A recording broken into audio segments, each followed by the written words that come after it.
Hello folks, I'm Judd, professional astrologer, well over 30 years consultative experience. These are my forecasts for August 2015. Better environment than last month, not as good as the month before. Things are changing, but here we go, enjoy. And this is the global forecast for August 2015, my snapshot on what's happening in the world, big picture, irrespective of individual sun signs. The outer planets, Chiron, Uranus, Neptune, Pluto, they're all retrograde. Pluto's slowing down, getting ready to start moving forward again. I think that'll happen next month. But in the meantime, throughout August, all of the outer planets are retrograde. So for all of the people who at the individual level have been going through major changes in various shapes and forms over the first 6 to 7 months of this year, they're going to be finding that at this time, those changes are not ongoing or resonating in the outside world in terms of further events, meetings, developments. It's now much more of an internal assessment, re-evaluation, reconsideration, repointing oneself. And the outcome of this won't be fully recognised until Uranus, Neptune, Pluto are all moving forward again, which won't properly be until towards the end of the year.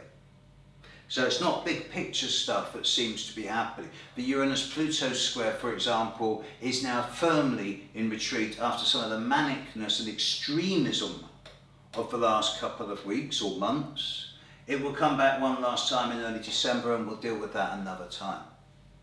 But no, we're not looking at Uranus-Pluto so much now. What we're beginning to seriously look at, and the first signs of this are now taking place, is the upcoming square from Saturn to Neptune. You're going to hear this occupying a lot of my videos over the coming 6 to 9 months because it's the dominant feature now for this time.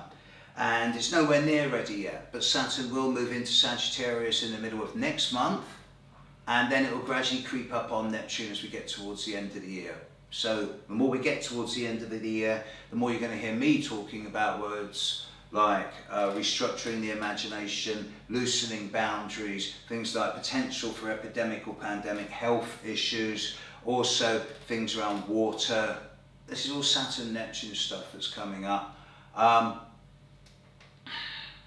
Thing is, there's likely to be a short-term period of amplification of this energy, sometime between mid-August and mid-September, when Jupiter moves into Virgo. Jupiter's leaving Leo this month, moving into Virgo for the first time in 12 years. On its once every 12-year cycle, it spends almost exactly 1 year in each sign. Now Jupiter's going to move into Virgo, and during its first month or two in Virgo, through to early October, it's going to square Saturn and oppose Neptune.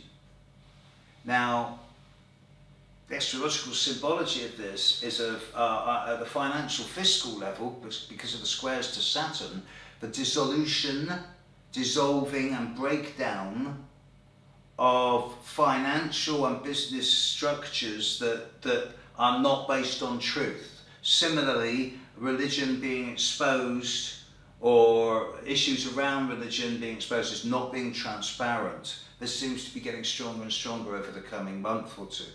At the same time, take out Saturn with Jupiter opposite Neptune, especially Virgo to Pisces, it's very symptomatic astrologically of a flood.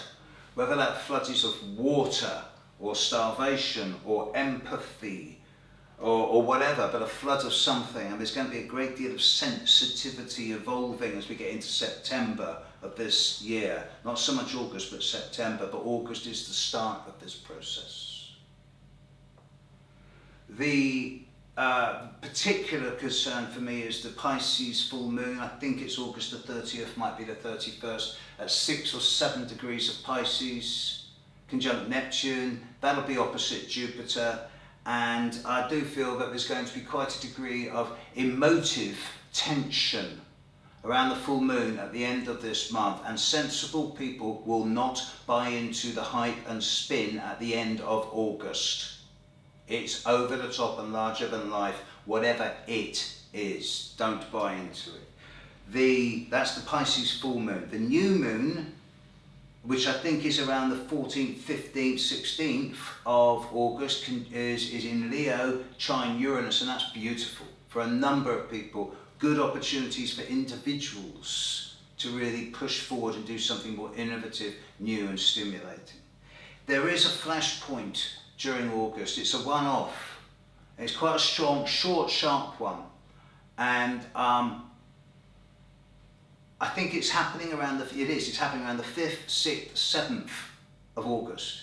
There'll be a conjunction of Mercury, retrograde Venus and Jupiter, all at 28-29 Leo, while Saturn's at 28-29 Scorpio.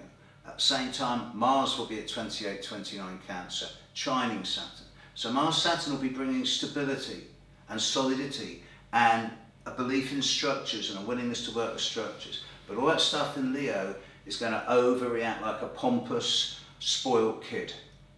And there's going to be a lot of toys thrown out the pram at the end of the first week of August. It's a short, sharp one, 2 or 3 days, pop, boil goes. By the morning of the 8th, it's clear. But for the end of the first week of August, interesting time. I shall watch this one with interest. For the whole month, it's a preparatory month, but the gestalt's changing now, the dynamic is changing. It's been Uranus-Pluto so far. From now on, it's Saturn-Neptune, and August is the transitory month. So, if the planet were my client, I'd be saying as far as August 2015 goes, planet Earth, have a shift from a more determined and resolute to a more mutable and flexible energy. Have a transitory month. There you go, folks. I hope that was helpful, fun, informative, and even a bit hopeful for the future. Big thank you to those people who continue to help me during my current transition. I'm coming back now, and you're going to see a lot more of me back on your screen over the coming few weeks. Books are doing fine. I'll be putting up a lot more gigs very shortly. Watch this space. Big thank you to everyone who's helped me. Lots of love. See you soon. Bye.